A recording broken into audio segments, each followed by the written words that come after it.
کیا غسل کرنے سے بھی وضو ہو جاتا ہے؟ کیا غسل کرنے سے وضو ہو جاتا ہے؟ میں نے اس بارے میں کئی باتیں سنی ہیں. کوئی کہتا ہے ہو جاتا ہے، کوئی کہتا ہے وضو کی نیت کرنا ضروری ہوتا ہے ورنہ نہیں ہوتا، کوئی کہتا ہے وضو الگ سے کرنا چاہیے، نہانے سے وضو نہیں ہوتا. اختر علی سعودی عرب سے.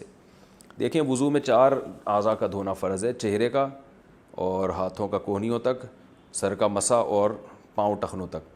تو غسل کے دوران اگر یہ اعضاء دھل گئے پورے طور پر تو وضو آپ کا آٹومیٹیکلی ہو گیا. تو یہ ہے اصل. باقی سنت عمل یہ ہے، صحیح طریقہ یہ ہے کہ جب غسل کیا جائے تو آپ صلی اللہ علیہ وسلم نے جو غسل کا طریقہ سکھایا، پہلے وضو کریں پھر مکمل غسل کریں. یہ اچھا طریقہ ہے. لیکن اس پر عمل نہیں بھی کیا، ایسے ہی پانی بہا دیا تو بھی وضو آپ کا آٹومیٹیکلی خود بخود ہو جائے گا، دوبارہ وضو کی ضرورت نہیں ہے. جاگنے کے بعد ہاتھ دھونے کا شرعی حکم. صبح جاگنے کے بعد ہاتھ کو دھونے کا جو حکم ہے، اس کی شرعی حیثیت کیا ہے؟ نیز آج کل نل سے پانی لیا جاتا ہے، تو کیا ہاتھ دھونے کے بعد نل پر پانی بہانا بھی ضروری ہوگا؟ مسز فیصل آباد سے. رسول اللہ صلی اللہ علیہ وسلم نے فرمایا: اذا استيقظ احدكم من منامه فلا يغمسن يده في الاناء حتى يغسلها ثلاثا فانه لا يدري اين باتت يده غدا.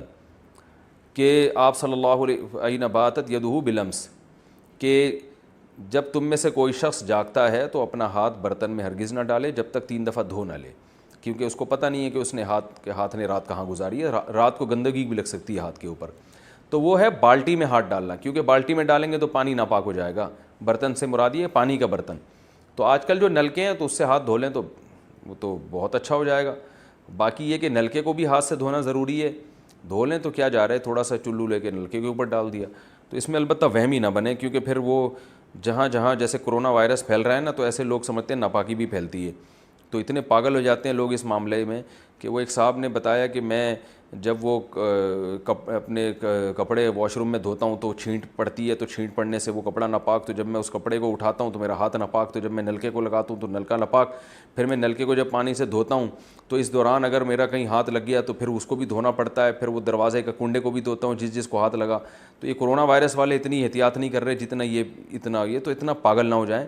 ناپاکی کے مسائل میں بس اعتدال سے چلنا چاہیے، بہت زیادہ غیر محتاط بھی نہ ہو جائیں اور بہت زیادہ احتیاط بھی نہ کریں، درمیان میں چلیں.